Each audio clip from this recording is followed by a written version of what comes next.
Hi and welcome to Crash Course Catholicism, a podcast about Catholic teaching and why it makes sense. I'm your host, Caitlin West.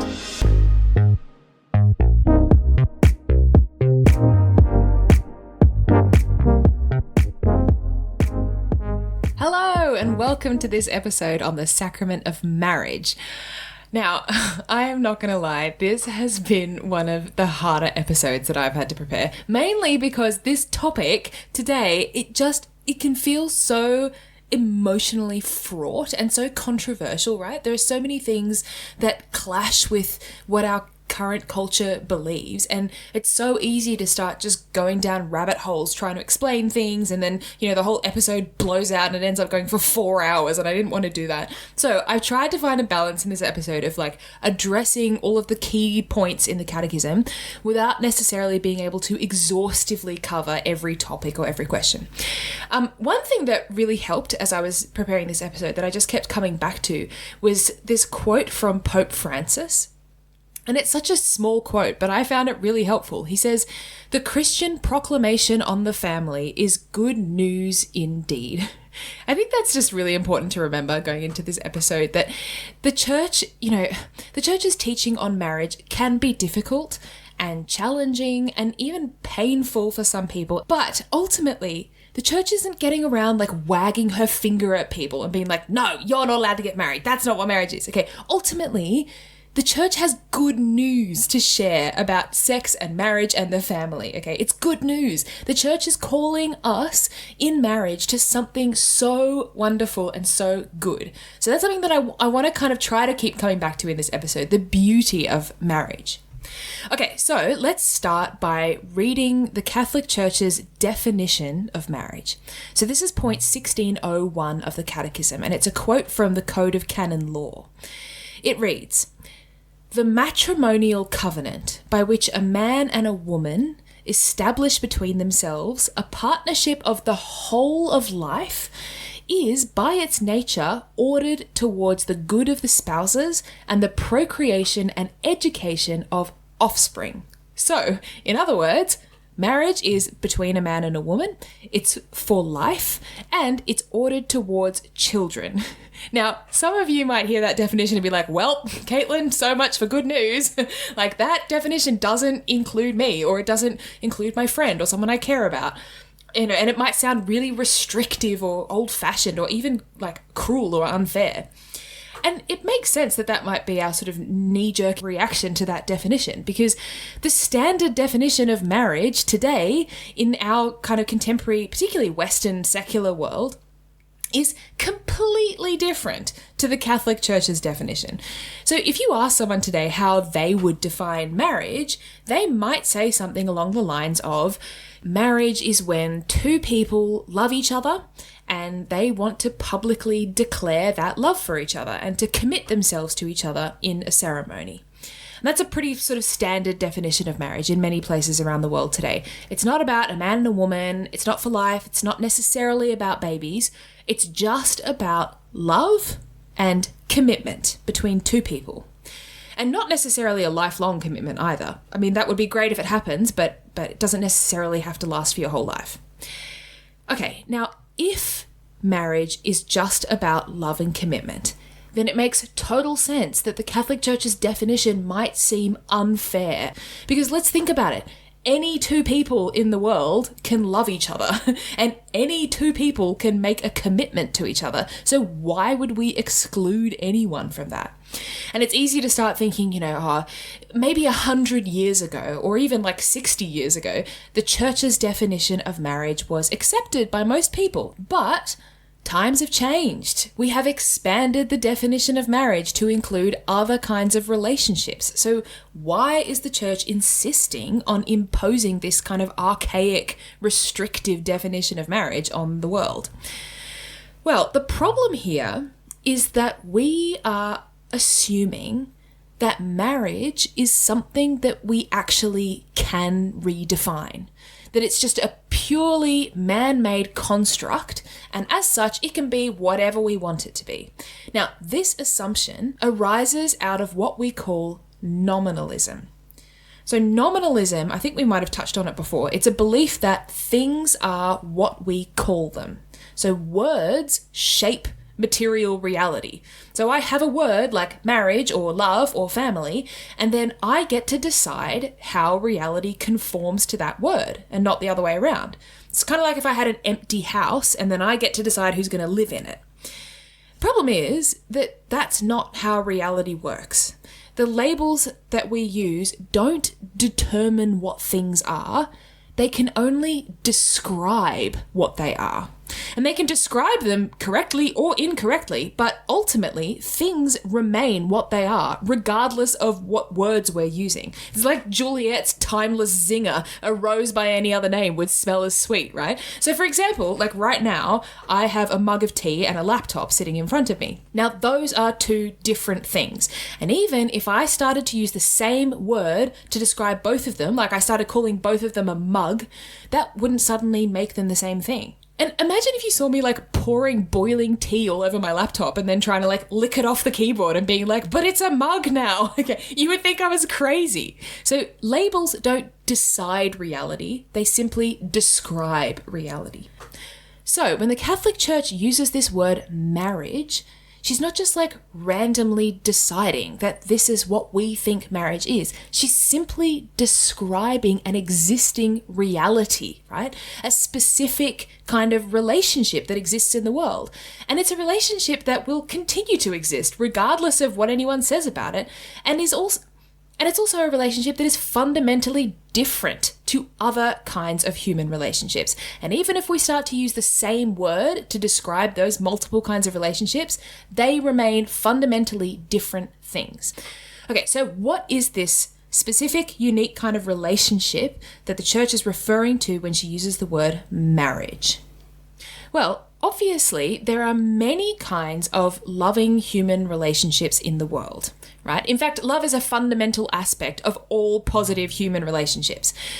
Now, wherever love exists, we can see two common attributes, and they are unity and fruitfulness. Okay, let's unpack those two terms. So, unity. When you love someone, you want to be united with them. You want to be close to them in some way. So Fulton Sheen talks about how a mother will press her child to her chest. Or she might say, I love him so much, I just want to eat him up. Or, you think about what a hug is, right? Like if you give someone the biggest, squeeziest hug that you can, it's like you want to be as close to them as possible. And unity doesn't even have to be like a physical closeness. It might just be something like talking on the phone to someone or even, looking at a photo of them. When we love someone, we find ways to feel close to the person that we love. When we love someone, we find ways to be or feel closer to that person. And then fruitfulness, okay? All love bears fruit. Love is always manifested in some way. So we can think, for instance, of the love languages, right? Gifts and acts of service and physical affection, words of affirmation. The love between two people is always fruitful. And if it isn't, then it isn't love. So think about it. Like if someone told you that they loved you, but then they never actually did anything for you, or they never said anything nice to you, or they never gave you a gift, or even like wished you a happy birthday, you would probably start to rightly doubt that there is actually any love there. Okay, so unity and fruitfulness are attributes of all loving relationships. Now, there is one and only one kind of human relationship in which unity and fruitfulness occurs on a whole other level entirely. And that is in a sexual relationship between a man and a woman. So let's think about it. What happens when a man and a woman have sex? Well, first of all, they are united physically, chemically, and even spiritually. So on a physical level, like the sexual organs of a man and a woman not only complement each other, they actually complete each other. They need each other in order to carry out their primary reproductive function. So male and female bodies are like puzzle pieces. And then on a chemical level, the hormones that are released during sex create an emotional bond between the two people. And then on a spiritual level, like we've talked before about how as human beings, we are both body and soul. And those two things are intertwined inseparably. So when a male body and a female body are united like those two jigsaw pieces, their souls also become united as well. So Pope John Paul II talks about this in an apostolic exhortation called Familiaris Consortio. He writes, "Conjugal love involves a totality in which all the elements of the person enter. It aims at a deeply personal unity, a unity that beyond union in one flesh leads to forming one heart and soul." So sex creates a union of two whole entire persons. It's literally the closest that you can get to another human being. That's why we talk about two people becoming one flesh. And then fruitfulness, right? I mean, this one's obvious. Like sex between a man and a woman is the only instance in the natural world where love between two people can create a whole other human person. And let's just think about that for a second. That's insane. Men and women have the power to create a human being. One of my favorite books is Frankenstein by Mary Shelley. And I find it really interesting in that book that Victor Frankenstein is so obsessed with the idea of making a human being and bringing it to life. And I'm like, dude, people do that every day. You already have that power. And the fact that he's so obsessed and so in awe of this idea of bringing a human being to life, to me, that really puts it into perspective what an incredible power God has given us. Like, compare it to other animals, right? When animals procreate, a little baby animal is born and it has a physical body and like a bundle of instincts, and it grows up to physical maturity, and then it eventually dies, and that's that.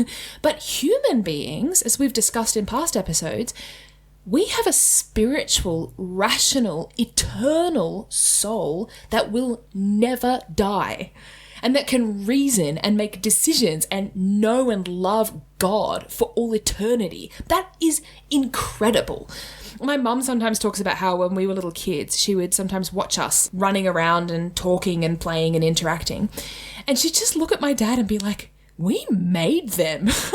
And he'd be like, "Man, it's insane." And if we think about it, what is the only other example anywhere, ever, where the love between two persons creates a third person?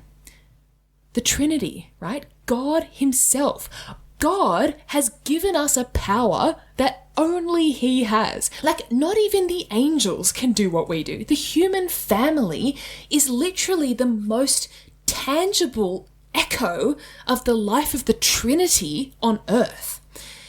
Now, when we take all of this into consideration, we can see why, first of all, sex between a man and a woman is different from all other loving human interactions, right? No other kind of relationship can unite two people in the same way. And no other kind of relationship has the power to create human life. And secondly, we can see why sex shouldn't be taken lightly. There is a kind of permanence to it by its very nature.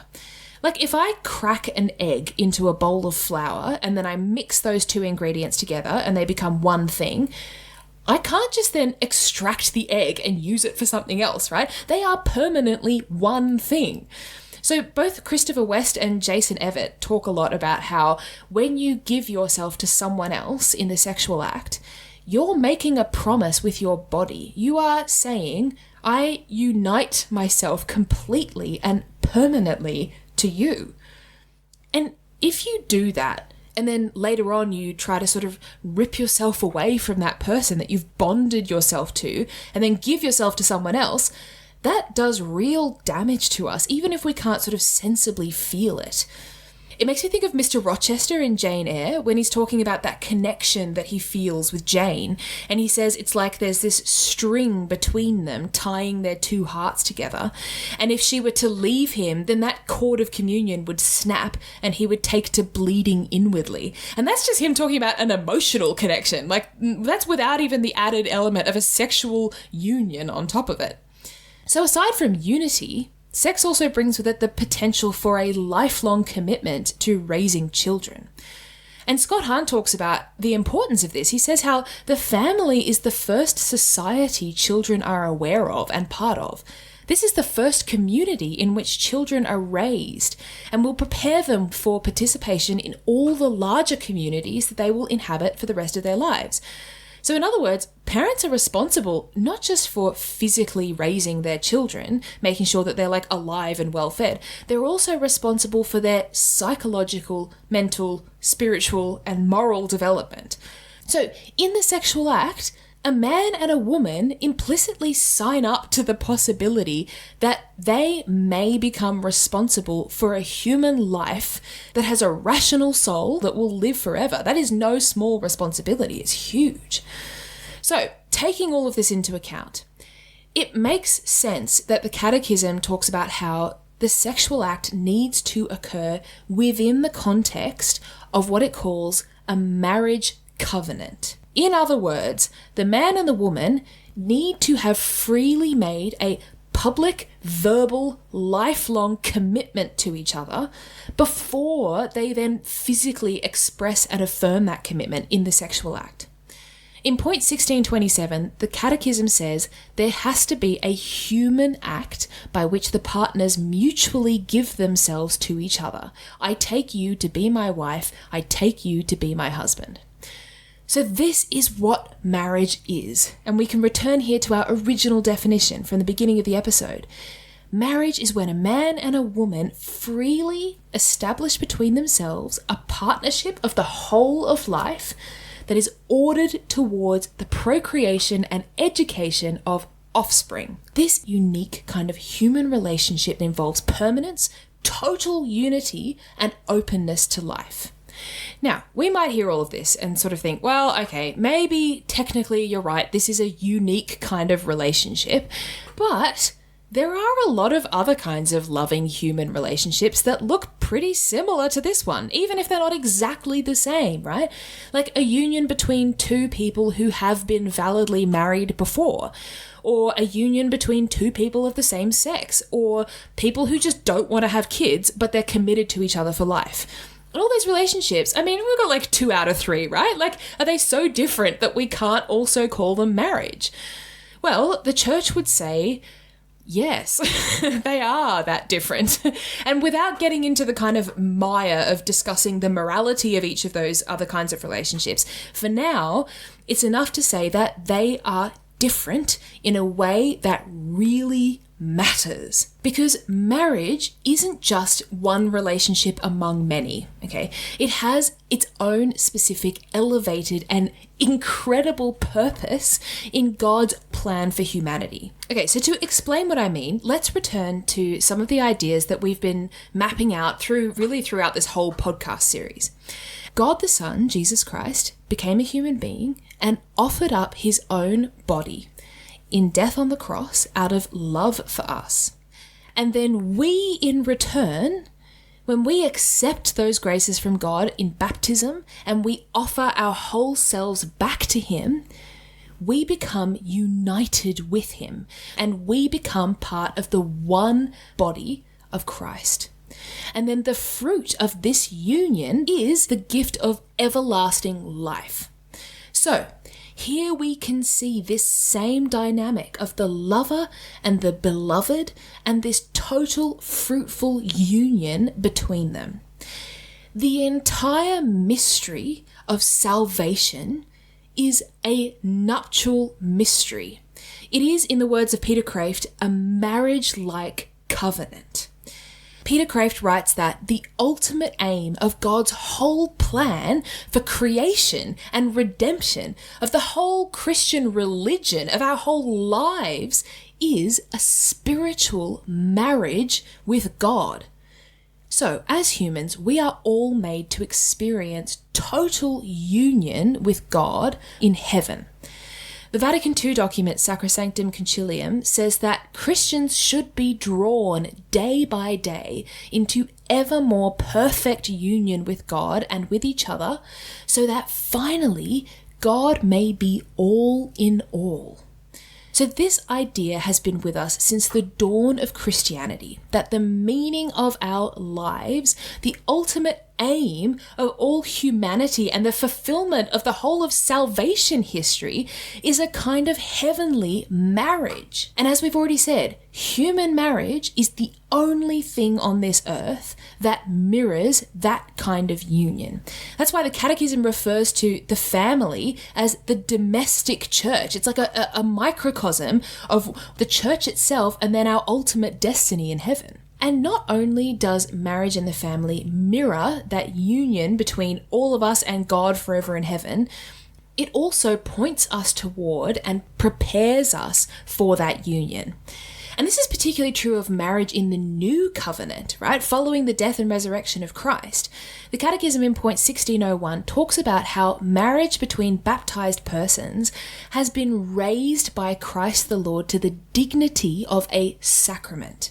Basically what this means is that when two baptized people get married, they don't just enter into what we call a natural marriage, they also receive an outpouring of specific graces that help them to prepare for their union with God in heaven. It also helps to make their ongoing union on earth possible as well, because we all know that marriage is incredibly difficult, especially in this fallen, sinful world. So the Catechism in point 1608 says that to heal the wounds of sin, man and woman need the help of grace. And that's where the sacramental grace of marriage becomes so powerful and so helpful. So all of this is to say that when we try to equate marriage with other kinds of human relationships, we end up undermining, diminishing, and becoming desensitized to the power and purpose of marriage. We treat it as just a way for, two people who love each other to gain a kind of mutual self-satisfaction or a kind of earthly material happiness, which is so far from being the ultimate point of marriage. Now, I am very aware that an explanation like this is probably not particularly helpful to non-Christians. So you might be listening to this and thinking like, okay, that's all lovely, Caitlin. I get where you're coming from, but what am I going to say to my atheist friend, right? Like, sorry, but marriage is just between a man and a woman because it's actually an image of the nuptial union between Christ and his church. They're going to be like, you are weird and I don't care. Well, unfortunately, we don't have time to go into it now, but there is a really good book that I would recommend. It's by Scott Hahn and it's called The First Society. And it's all about how the family is the fundamental unit of society and how if we don't get marriage and the family right, then basically everything else falls apart. So I really recommend reading that book if you're looking for an explanation of the importance of marriage that can be adapted to a more kind of secular audience. Now, a couple of questions or objections that might have popped into your mind at some point listening to all this stuff on marriage. First of all, we've said that marriage has to be open to life. So, what about people who can't have kids? What if through no fault of your own, you're just infertile, you're just unable to have children? Is your marriage then invalid? Well, no, it isn't. Pope Paul VI, in his encyclical Humanae Vitae, says that basically so long as each and every marital act retains its intrinsic relationship to the procreation of human life, then it is legitimate and valid. Okay, that's very wordy. Basically what he's saying is that even if you're infertile, you can still be open to life so long as you're engaging in a sexual act that is still intrinsically ordered towards the creation of new life, even if it doesn't result in new life in your specific case. And so long as you're not actively, artificially preventing conception, so you're not contracepting. Point 1654 of the Catechism says, spouses to whom God has not granted children can nevertheless have a conjugal life full of meaning. Their marriage can radiate a fruitfulness of charity, of hospitality, and of sacrifice. Now, another question. We've said that marriage is for life. But what about situations where a marriage becomes toxic or even abusive and someone actually needs to leave for their own safety? Well, point 1649 of the Catechism says that there are some situations in which living together becomes practically impossible for a variety of reasons. In such cases, the Church permits the physical separation of the couple and their living apart. The spouses do not cease to be husband and wife before God, and so are not free to contract a new union. Okay, there's a lot in there, so let's break that quote down. So basically it's saying that just because you are legitimately married to someone, that doesn't mean that you necessarily have to live in the same house with them if there is a legitimate reason for you to live apart. So, for instance, there are some situations where one of the spouses actually has to leave the family home for a period of time in order to find work somewhere. Or, as we've already said, there might be a situation where a marriage has become abusive or really toxic, like your spouse is consistently cheating on you or they've formed a debilitating addiction to pornography or something. And particularly in situations where there are children involved, it may very well be necessary in an instance like that for the spouses to physically separate. Now, if the couple is validly married, unfortunately, that can't be undone. In the same way that my parents will always be my parents, even if I have some kind of huge falling out with them. So separation doesn't mean that the spouses are now free to start a new relationship with someone else. And of course, ideally, reconciliation is the best outcome, but sometimes it isn't possible, particularly in cases of things like abuse. And it's really important to remember that that is okay. It is permitted by the Church. Now, having said all of that, there are some situations where a couple can receive an annulment. So an annulment isn't like a Catholic divorce. It's not the Church saying this marriage is over. It's the Church saying this marriage never started. So what makes a marriage invalid? Well, the Catechism in point 1626 says that if consent is lacking, there is no marriage. Now, there are a few situations where consent might not be present. In fact, there are many situations where consent might not be present. And if you want to know more about it, it's all sort of written up in the Code of Canon Law. But just a few examples. The first and most obvious is, of course, if someone forces someone else to get married. Okay, no consent there, not a valid marriage. But another example might be that if someone doesn't actually believe in one of the essential properties of marriage, so they don't accept that marriage is for life or that it needs to be open to children. Another example is if someone is experiencing some kind of mental or psychological illness or impediment that makes them fundamentally unable to actually consent. Now, figuring out whether or not a person has validly consented to marriage in the first place, that's a really tricky and delicate and complex business. So for this reason, annulments are brought before an ecclesiastical tribunal that has been trained in canon law. And if it becomes clear that one or both of the spouses never validly consented to the marriage, then the marriage is declared null, and both the parties are then free to enter into a marriage with someone else. Obviously, though, ideally, the Church wants people to enter into a valid marriage, and that is why it's so important that couples receive adequate preparation for marriage. This is actually something that Pope Francis has been really strong on. He's talked a lot about it, that couples need to be well prepared for marriage. So, any couple that wants to get married in the Catholic Church needs to receive marriage preparation classes. And these just cover those kind of fundamental basics of what marriage is, that it's lifelong, that it's open to life, etc. Another thing, if you want to enter into a sacramental marriage in the Catholic Church, another thing that's necessary is that both the man and the woman have to have been baptized. And that makes sense, right? Like these two people have to be in the state of grace in order to be able to receive those specific sacramental graces of marriage.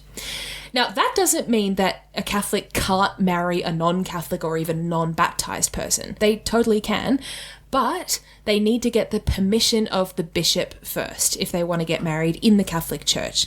Now, the reason for that is that basically the church needs to make sure that even if this person isn't baptized or isn't a Catholic, they still understand and agree to the Catholic idea of what a marriage is, that it's for life, that it's open to life, etc., and that they're happy to raise their children in the Catholic Church. If a Catholic marries a non-baptized person, it won't be a sacramental marriage. It'll just be a natural marriage.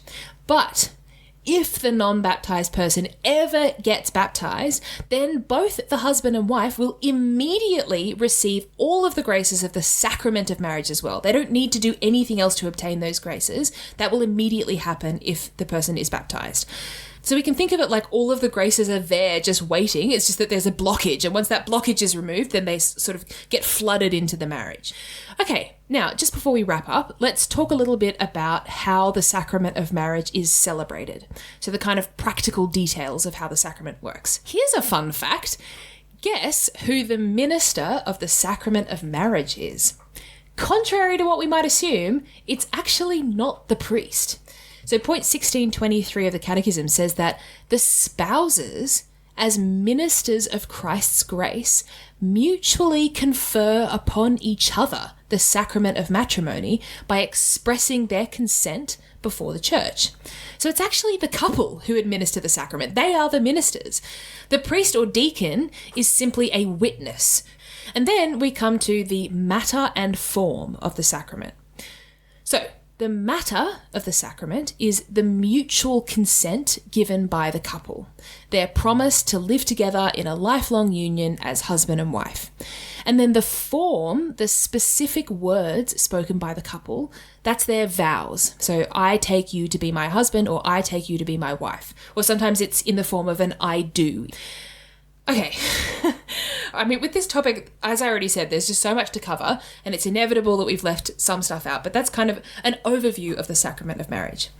After we have done a kind of overview of the whole catechism, I want to go back and go a little bit deeper into some of the sort of smaller points that we didn't get to. So if you have any kind of residual questions or things that weren't addressed in this episode and you'd like to be addressed in the future, please feel free to let me know what they are in an email. The email address is in the show notes, and I will make a note of those topics for future reference. So we have now covered all 7 sacraments. How good. In the next episode, we're going to wrap up this second section of the Catechism by talking about sacramentals and funerals. Such fun. Great. So I will look forward to talking to you again in 2 weeks. Have a great fortnight. Bye.